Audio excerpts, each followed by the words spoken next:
دغه شان پیغمبر صلی الله علیه وسلم په واده کې طریقه دا وه چې کله به د زنانه سره ملاقات کې نو ډېر په مینه محبت به د زنانه سره میلاویږي.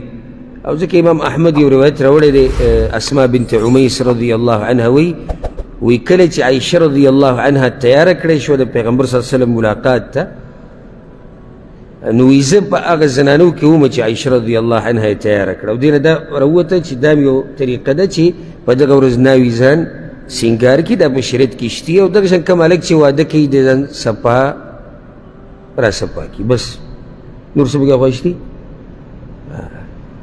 او چې دغه د واده هلک د نایي او چاپ کې ناستي دوکان کې، او چې دی مخ له سمپره کې اوس پکې سمپره راوتلی یا سمپره پکې لاسي شي،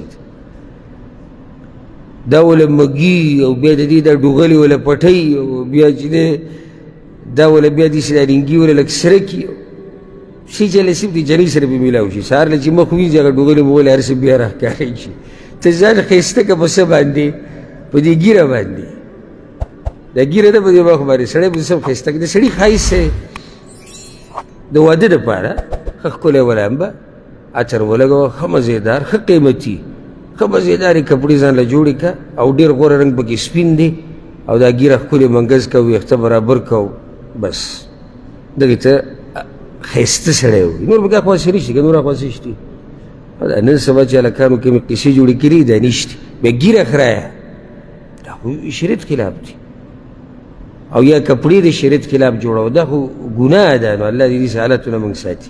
الغرض اسما وایي چې زه هم دغه زنانو کې وم، نو وایي موږ عایشه رضی الله عنها پیغمبر صلی الله علیه وسلم پسې بوتله، نو وایي چې د پیغمبر صلی الله علیه وسلم سره یو لوښی پروت و د پیو، او پی کې پی پراته و.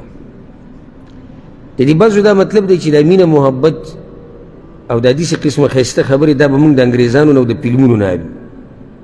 دې پسې به لازم یا د انډیا فلم ګوري، او یو پسې د پښتنو د ډمانو ډرامې ګوري. نه، ته راشه د پیغمبر صلی الله علیه وسلم ژوند ته وګوره. د مینې محبت، د اخلاقو نه، د درونو خوی نه، د سړیتوب نه ډک ژوند دی. دلته مینه محبت شتي سره د سړیتوبه، سره د حیا، سره د عزته. نو پیغمبر صلی الله علیه وسلم څه چل وکړو؟ دا اوس ناوي جنۍ ده، نو پیغمبر صلی الله علیه وسلم دا لوښی راواخیستو، پای کې پی و، نو اول یې ترې په خپله وڅښو، ګوټې ترې وکړو، بیا یې عایشې له ورکړو رضی الله عنها. وی دا ته وویل دا د مینې محبت اظهار. نو هغه حیا وله ورتله، نو هغې نه اخیستو.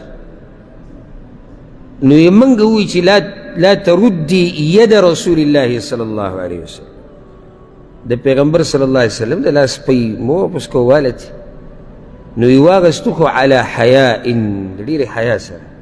درانه خلک وو، عزتمن خلک وو، قدرمن خلک وو. دا حیا دې الله موږ کې راولي، ډېر لوی نعمت دی، ډېر لوی نعمت دی. نو یې واخیستو، خو د ډېرې حیا سره، او بیا یې یو ګوټ وکړو. نو بیا ورته پیغمبر صلی الله علیه وسلم وایي دې ملګرو له دې ورکړه، کمې جنکۍ چې ورسره ناستې وي زنانه، دوی له یې ورکړه.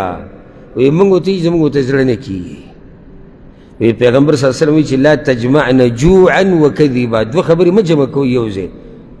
یو خو وږي شوي یئ، ما ته پته ده، دویم ورسره دروغ هم جمع کړو. نو لوږه هم جمع کړه، ورسره څه دي؟ دروغ هم ووایي. دا خبره مې دې دپاره وکړه چې د پیغمبر صلی الله علیه وسلم طریقه دا واده کې چې زنانه سره ملاقات وشي په ښایسته طریقې سره. دغه شان د زنانه په سر باندې لاس یې ښوده په اوله کې، اللهم اني اسألک خیرها وخیر ما جبلتها علیها واعوذ بك من شرها ومن شر ما جبلتها عليها. یا الله زه تا نه خیر غواړم، کوم خیر چې دې کې پروت دی، یا الله ما ساته د هغه شر نه کوم چې په دې زنانه کې پروت دی. دا ښایسته دعاګانې دي.